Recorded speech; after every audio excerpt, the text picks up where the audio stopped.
thought you just had dusting of cinnamon on top of it. Kim is here with her husband Craig, her mother Debbie, and her uncle Mike. And during her tenure here, Kim and Craig had a beautiful little boy, Brady. I forgot to mention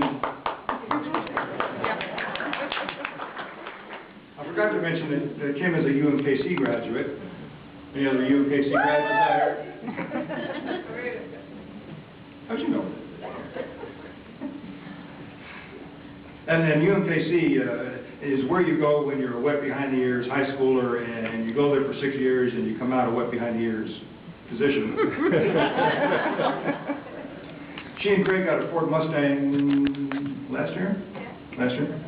And you should have seen her. She was so excited because she just turned 16 and she could finally drive it.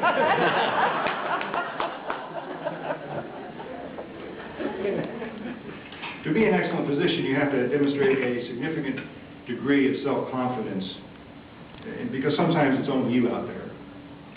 And Kim is an example of this. We had to do a pretty complicated C-section on a patient the other day, and I said, "Kim, you did a great job." She said, "I know."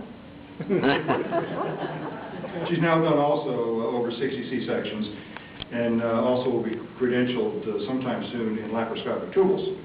Her scholarly project this year was one of quality improvement, where she instituted a program to ensure that no patient who had an abnormal pap smear was lost to follow-up. She's going to practice in Farmington, Missouri, not too far from her home in Potosi. She's a wonderful family medicine physician, with her upcoming practice focusing on women's health care. In fact, her practice, if you look at your little program, is entitled Ladies First. Now, I want to take that name and I want to flip it around, because Kim is our First Lady. I dare to say that her personality, her abilities, her loving nature are what kept this class together and what helped to mold all the other physicians in the class into a cohesive group, which helped them all withstand the rigors of residency training. The other graduates would not be the same excellent physicians they have become without Dr. Hartle's guidance. I've got another scenario to display a facet of Kim's ability. So picture this. It's early in the year 2008, and for Dr. Crimes, that was last year. So it's early in the year 2008. It's a dark and stormy night. And Kim's just hanging out in labor and delivery, which is not terribly unusual. It had nothing to do with a dark and stormy night. But it was a dark and stormy night, and she's hanging out in labor and delivery, and there's not much going on. But the door to the OB lounge all of a sudden swings open.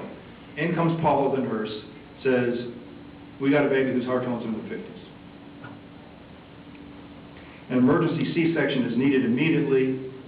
The delivery is completed successfully. Within minutes, mom and baby are fine.